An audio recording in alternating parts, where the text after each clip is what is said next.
Okay. Bueno, entonces empezamos. Bueno, Héctor, ahí ya estás habilitado para compartir pantalla. Buenísimo. Bueno, alumnos, alumnas, buenos días. Vamos a dar inicio a la clase de hoy, en la que vamos a tratar una cuestión que está obviamente en el programa de la asignatura, pero además una cuestión que nos afecta cotidianamente. Incluso si bien el trabajo práctico de este año y el que están en particular en este semestre no está directamente relacionado con este tema, de todas formas está relacionado finalmente, porque tiene que ver con nuestra realidad urbana, aquella en la que estamos inmersos, es decir, concretamente vamos a hablar de áreas metropolitanas. Perdón, Héctor. ¿Sí? Y hago una aclaración. Chicos, cuando se corte el Zoom, volvemos a entrar al mismo link, ¿ok? Claro. Perfecto. Bueno, entonces, entiendo que ahí se está viendo, ¿no? Sí, perfecto. Bien. Entonces, como les decía, el tema es este, que aparece en pantalla, áreas metropolitanas. Vamos a empezar por el principio, como aconseja cualquier regla de funcionamiento lógico. Vamos a preguntarnos qué es. Por supuesto, yo doy por descontado de que ustedes, alumnos de cuarto año de la carrera y cursando ya el segundo semestre de este curso de análisis urbanístico, que es el segundo del ciclo de 3 cursos anuales que tiene nuestro plan de estudios, es evidente que ustedes ya lo saben. Esto es bueno para nosotros los docentes y para ustedes, alumnos, entender que esto es así. Difícilmente haya algo de lo que no se sabe nada cuando uno ya avanza en un campo del conocimiento, digamos. Pero está muy bien, esto no quiere decir que sea superfluo, al contrario, espero que no lo sientan como superfluo, confío en que no va a ser así, en el sentido de que sobre algo que ustedes ya conocen vamos a profundizar. ¿Qué es un área metropolitana entonces? Bueno, llamamos área metropolitana a un área urbana integrada que se distingue por poseer ciertas características que la distinguen, que la particularizan. Es decir, estamos hablando de un hecho urbano, de determinadas características que la distinguen frente a cualquier otro hecho urbano. Lo urbano, como sabemos, y vamos a tener tiempo en esta hora y 20, hora y media, de ir un poco desmenuzando esto, lo urbano tiene distintas manifestaciones. Hoy en el presente seguramente, pero sobre todo cuando lo analizamos en una perspectiva histórica. En la historia del hecho urbano, que es un hábitat característico de la humanidad, encontramos distintas manifestaciones. Pero área metropolitana es un tipo, una forma de manifestación del fenómeno urbano. Ese tipo se caracteriza por algunos rasgos específicos, digamos, ¿no?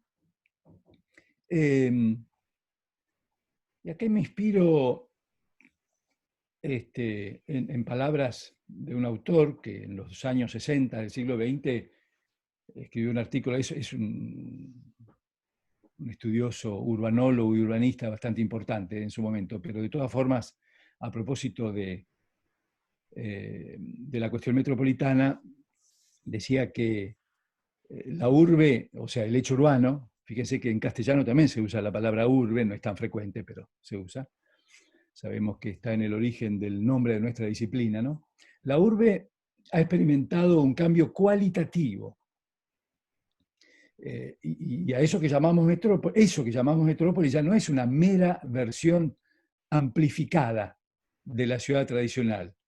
sino que es una forma diferente de asentamiento humano.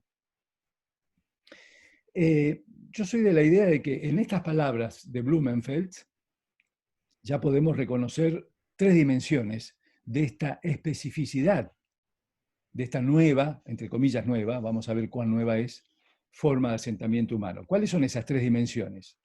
Hay una cualitativa, dice Blumenfeld explícitamente, la urbe ha experimentado un cambio cualitativo. Hay una dimensional, o si quieren cuantitativa, pero en términos concretamente de dimensión, porque dice, ya no es una mera versión amplificada, no es solo una mera versión amplificada, pero es también eso, o sea, hay una cuestión de tamaño, y hay una cuestión jurisdiccional, que no está mencionada en esas palabras, pero está implícita en ese párrafo. Por supuesto, vamos a detenernos en estas tres, pero yo quiero por ahora que ustedes vayan reconociendo y recordando, grabando, digamos, estas tres dimensiones: cualitativa, dimensional y jurisdiccional. Y vamos a analizar una por una estas dimensiones. En términos cualitativos, la metrópoli combina la función direccional, típica, característica de sus orígenes del hecho urbano, con la función de producir el grueso, de sostener el grueso de la producción material y de servicios.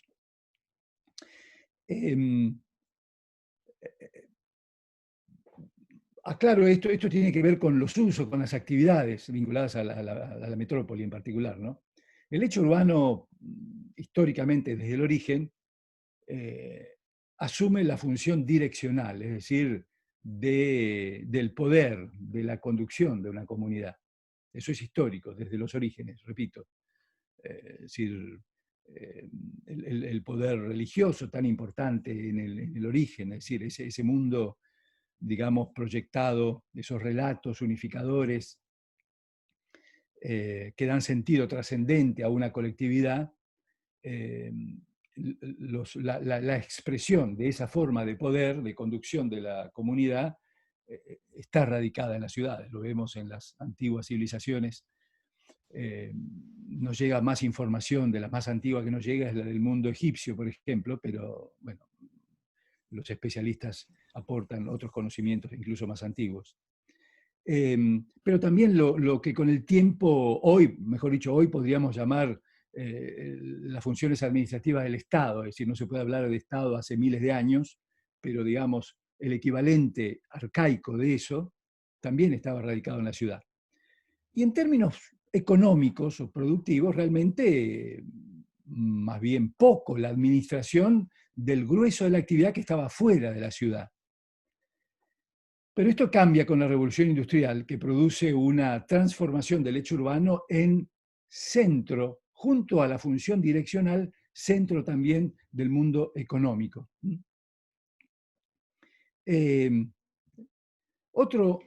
Otra característica que alude a la dimensión cualitativa es que la metrópolis tiende a diluir la contraposición ciudad-campo, pudiendo contener en su interior incluso grandes espacios no urbanizados, e incluso no solo no urbanizados, sino a lo mejor ocupados más específicamente con actividades agropecuarias. Esto es posible también en un contexto metropolitano.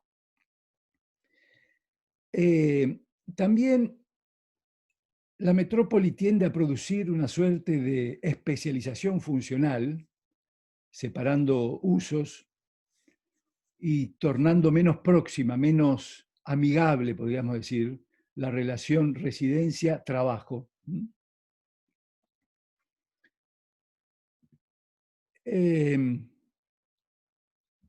Y después una ampliación del mercado de trabajo en los dos sentidos, es decir, en la metrópoli los trabajadores disponen de un margen mucho más amplio que en una ciudad preexistente o una ciudad no metropolitana, aunque sea contemporánea, un margen mucho mayor de elección, de empleo, de ocupación, y por otra parte, recíprocamente, los empleadores también disponen de una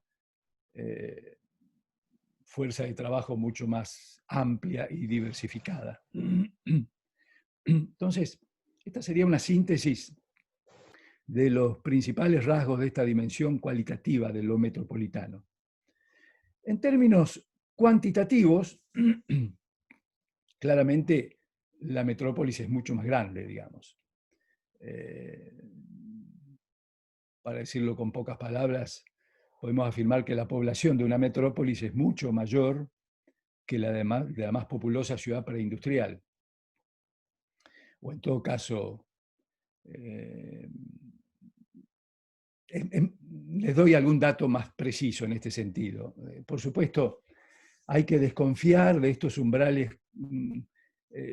cuantitativos, son siempre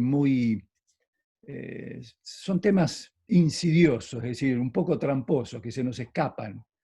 Pero yo voy a mencionar una cifra, porque está en la bibliografía, pero los invito a que lo tomen con pinzas para tener una idea, digamos, ¿no? Algunos textos, sobre todo textos americanos del norte, hablan como un intento, aún ellos, muy de ser simplemente aproximativos, hablan del 1.000.000 de habitantes, ¿no? Obviamente esto, repito, hay que tomarlo con pinza, hay fenómenos metropolitanos que pueden ser aún menores, por supuesto los hay también mayores. Pero vale la pena recordar que el hecho urbano de la antigüedad, hay uno solo que en la antigüedad alcanzó esa cifra, y fue la ciudad de Roma en el apogeo del Imperio Romano, digamos. Entonces, si tomamos como plausible, como verosímil, que un umbral podría ser el del 1.000.000, estamos diciendo que cualquier metrópolis alcanza al evento urbano más significativo de toda la historia precedente a la Revolución Industrial. Fíjense que creo que ya lo hemos dicho a esto, pero no está de más recordarlo. Londres fue la primera ciudad que poco después, pocas décadas después del inicio de la Revolución Industrial, llegó a la dimensión que había tenido Roma en el siglo II de nuestra era. Que duró poco ese tamaño de Roma, porque después vino la decadencia del imperio, etc. Y en un par de siglos se diezmó, literalmente. Diezmar quiere decir convertirse en el décimo. Del 1.000.000 pasó a 100.000 habitantes en un par de siglos, en plena caída del imperio romano, digamos. Entonces, en términos cuantitativos, es decir, la metrópoli es más grande y cualquiera siempre es mayor que prácticamente todas, o incluso iguala a la única que fue grande en el pasado, es decir, Roma, como mencionamos. También, vinculado a lo cuantitativo, se puede decir que el desarrollo de la tecnología, más contemporánea, hija o derivada de la revolución industrial, tecnología aplicada al transporte ferroviario y automotor, debido a eso, el perímetro de una metrópoli puede ser hasta 100 veces mayor que el de la mayor ciudad del pasado. También este es un modo de señalar el peso de lo cuantitativo, digamos. Y la tercera dimensión, a la que hacía referencia hace unos minutos, es la de lo jurisdiccional. ¿Qué queremos decir con jurisdiccional? Recuerdo, por las dudas, yo estoy seguro que ustedes saben qué quiere decir la palabra jurisdicción y jurisdiccional, que es el adjetivo. Pero es el ámbito en el que hay una injerencia, una incumbencia. Por supuesto, juris viene del latín iuris, que es derecho, ¿no? Lo jurídico viene de allí, la ley, digamos. Entonces, es el ámbito en el que algo tiene valor legal, ¿no? Por ejemplo, el Consejo Municipal de Rosario tiene jurisdicción, es decir, capacidad de formular ordenanzas en un determinado territorio. ¿Cuál es ese territorio? El del municipio de Rosario, obviamente. No se puede, no tiene eficacia una resolución, una ordenanza, supongamos, del Consejo Municipal, ni un centímetro por afuera de ese límite, digamos, ¿no? Eso es jurisdiccional. Entonces, ¿qué queremos decir? Que una metrópoli suele constituirse sobre una pluralidad de jurisdicciones o gobiernos locales. Suele, no es inexorablemente siempre así, pero en la enorme mayoría de los casos hay una pluralidad de jurisdicciones. Ahí, entre paréntesis, ponemos los nombres que se suelen usar: municipios, comunas, alcaldías. Por supuesto, el más genérico es municipio, pero en un sentido lato. ¿Qué quiero decir un sentido lato? El sentido llano, el sentido básico y universal, ese es el sentido lato. Ustedes saben que en la provincia de Santa Fe, cuyo territorio está dividido en 360 unidades de gobiernos locales, constituyendo un mosaico cerrado, digamos. Esto no es así en todas las provincias. En el sistema federal argentino, los estados provinciales tienen distintas formas de organizar el gobierno local o municipal. En la provincia de Santa Fe es un mosaico de 360 unidades que ocupan todo el territorio provincial. Pero hay de dos categorías. Hay municipios y comunas. Entonces, por eso yo menciono también esta palabra. Pero no confundamos el uso, ¿cómo decir?, jurídico-legal que en determinados ordenamientos constitucionales tiene la palabra municipio, como es la provincia de Santa Fe, del uso llano o lato, que municipio es el modo de designar todos los gobiernos locales. Incluso en la historia del hecho urbano es interesante el desarrollo del municipalismo. Ustedes deben saber que la capacidad de autogobierno de la ciudad, de los hechos urbanos, es un fenómeno relativamente reciente. En la antigüedad no existía esto. En la antigüedad quiero decir, en la Grecia antigua o en la Roma antigua. El municipalismo es un desarrollo del medioevo occidental, en Europa básicamente. Obviamente a América llega este principio a través de la presencia de las potencias colonizadoras de América, digamos. Entonces, esto es importante porque en la historia del urbanismo, la capacidad de regulación urbanística es un atributo fuertemente anclado en el poder municipal. Bueno, como urbanistas, como arquitectos que se están formando en esta disciplina, es bueno saber que el municipalismo no es eterno, no existió siempre. Es un producto histórico que se fue constituyendo en el medioevo con el auge creciente de la autonomía de las ciudades frente al poder monárquico, de los señores feudales, siempre en tensión, el poder de la iglesia en algunos casos, el poder del emperador, el emperador del Sacro Imperio Romano Germánico, que fue una entidad que gobernó gran parte de Europa durante más de 1000 años. En fin, el municipio nace siempre en contraposición con algún poder superior, digamos. Es una conquista de la capacidad de autogobernarse de las comunidades locales. Bueno, genéricamente llamamos a eso municipio. Entonces, haciendo abstracción de la singularidad que tiene nuestra provincia, que llama de dos maneras a estos gobiernos locales, podemos aplicar el concepto en general de municipio en ese sentido lato. Entonces, vuelvo al concepto. La metrópoli suele constituirse sobre una pluralidad de jurisdicciones o gobiernos locales. Esto es muy importante. Esa pluralidad de jurisdicciones se explica usualmente en la propia historia del territorio en cuestión. ¿Qué quiero decir con esto? Que en el origen suele haber, antes de que se forme un hecho de características metropolitanas, una pluralidad de centros urbanos de menor cuantía, pequeños, y relativamente autónomos en su funcionamiento. producto todavía, consecuencia de un estadio previo del desarrollo del fenómeno urbano, que terminan subsumidos en un nuevo tipo de hecho urbano, esta vez sí de características metropolitanas, fruto de un nuevo estadio del desarrollo urbano que es posterior a la revolución industrial.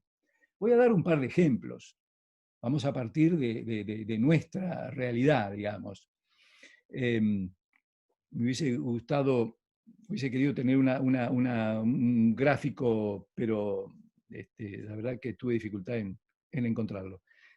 Pero de todas formas, muy sencillo lo que quiero comentarles. Pensemos en Rosario y en su sistema metropolitano. Hoy, ya les voy anticipando esto, ya ustedes lo saben, pero por las dudas lo digo yo también.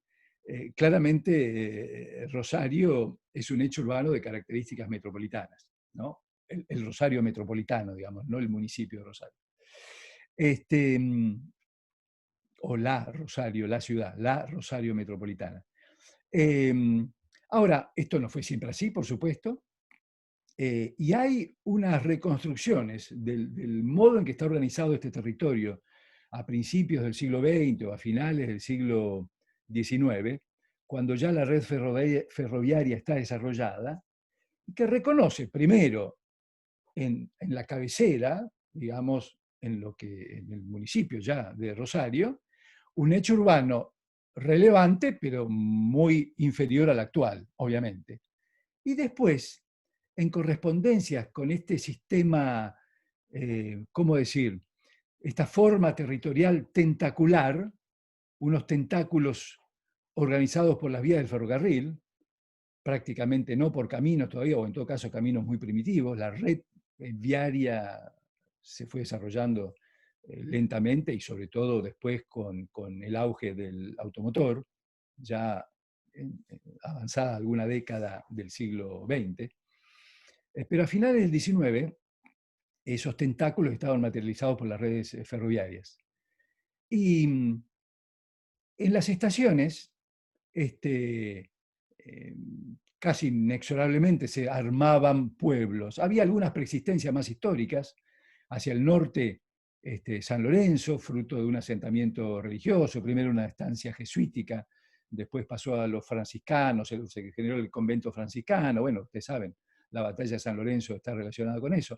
En fin, hay algunos eventos históricos en nuestro terreno, en nuestro territorio de antropización débil y en todo caso eh, intensificada más recientemente, digamos. Hacia el sur, bueno, San Nicolás también tenía una persistencia colonial, pero, en fin, el resto son estaciones ferroviarias. Entonces, sobre ese contexto y sobre esos pueblos que se iban formando y fueron reconocidos paulatinamente por el Estado provincial como entidades con capacidad de autogobierno, sobre eso se va armando con el tiempo, ya a partir de mediados, diría, del siglo XX, este fenómeno de características metropolitanas que hoy llamamos la metrópolis rosarina. Entonces, es un ejemplo claro de esta pluralidad de jurisdicciones. Por eso digo que se explica esto en la historia. Es decir, otro fenómeno parecido, por supuesto, y de muy mayor envergadura, es el de el área metropolitana de Buenos Aires. Es decir, una relación de 1 a 10 con nuestra área metropolitana, ¿no? Si el área metropolitana de Rosario es 1, el área metropolitana de Buenos Aires es 10, en términos poblacionales, pero a partir de allí, en todas las otras variables, hay una relación más o menos de ese orden de magnitud.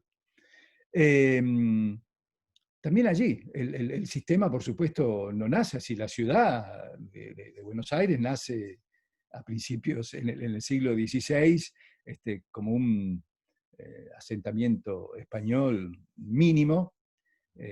Bueno, el proceso, por supuesto,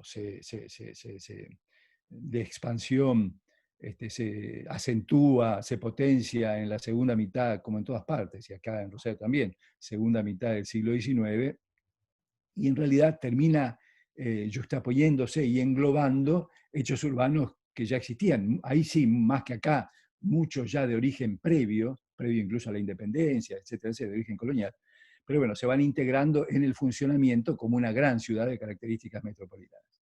Bueno, pero esta es la historia, repito, en la inmensa mayoría de los casos. También es bueno, aprovechando este tema de esta dimensión jurisdiccional, que yo señale, les haga observar lo siguiente. Muchas veces, y voy a volver a los dos ejemplos, Rosario y Buenos Aires, la conciencia de que había hechos urbanos, pueblos o ciudades jurídicamente reconocidos que empezaban a ser englobados por el crecimiento de la ciudad mayor, en algunos casos, en los dos casos que menciono, la primera respuesta fue, bueno, entonces corramos el límite, para que estén adentro, jurídicamente adentro de la ciudad principal. Por ejemplo, el límite norte de Rosario no incluía el pueblo Alberdi a finales del siglo XIX. Y en el momento se corrió jurídicamente para incluirlo. En Buenos Aires pasó algo parecido con más de uno. El que tengo más presente en este momento es San José de Flores, al oeste, que circula por la avenida Rivadavia en Buenos Aires hacia el oeste o por las vías del tren Sarmiento. Es una estación que está, bueno, bastante más al oeste de Plaza Miserere, pero de todas formas hoy día muy adentro del actual territorio de la capital federal. Quiero decir, allí también, cuando se federaliza la ciudad de Buenos Aires para ser sede del gobierno federal, en 1880, el límite originario es más estrecho y finalmente se expande para incluir algunos hechos urbanos que ya se habían fusionado, digamos. Obviamente se termina reconociendo que ese no es el remedio, digamos, porque, en fin, o en todo caso, hay algunos intentos a nivel internacional de seguir persiguiendo estas anexiones y ampliando el territorio de un municipio, pero eso también a veces encuentra resistencias de aquellos centros urbanos que al ser englobados pierden su autonomía, etc. Hoy día prácticamente esto no se hace más. Pero bueno, les cuento cómo han sido las respuestas a este fenómeno de la ampliación de la ciudad y el englobamiento en términos funcionales de otros hechos urbanos existentes. Ahora, en este punto yo quiero contextualizar este fenómeno en la evolución de lo urbano, la evolución del hecho urbano. Para que entendamos por qué. El hecho urbano es una forma de hábitat, vale la pena recordarlo, ya creo que lo hemos dicho, esto es relativamente reciente en la historia de la humanidad. Voy a usar unas cifras un poco simplificadas, pero por supuesto no erróneas en el orden de magnitud.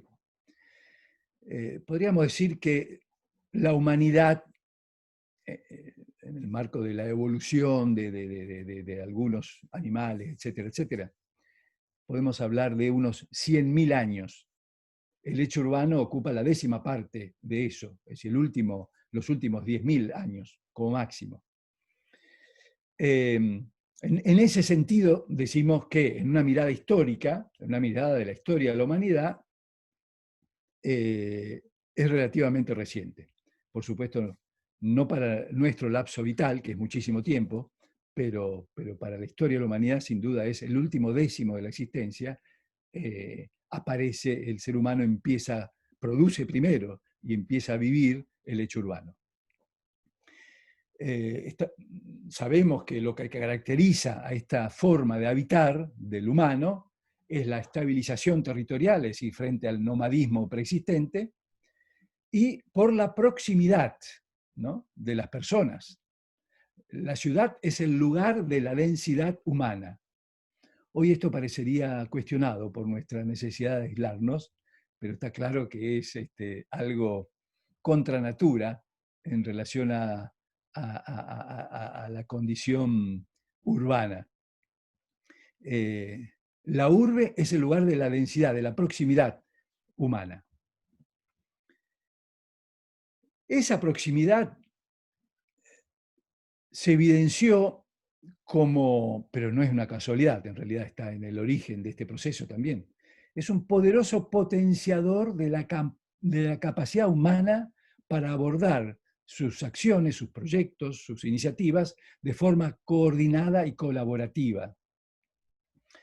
Hay un autor que yo mencioné en alguna clase, Harari, un historiador muy interesante, se lo recomiendo, israelí, Harari con H, eh, que ha escrito algunas cosas, un par de libros básicamente, que es, hay uno que tiene, se llama Sapiens, y el subtítulo, un poco, casi diría sarcástico, en sintonía con lo que decíamos al principio, que es reciente el hecho urbano, pero ahí dice, una breve historia de la humanidad.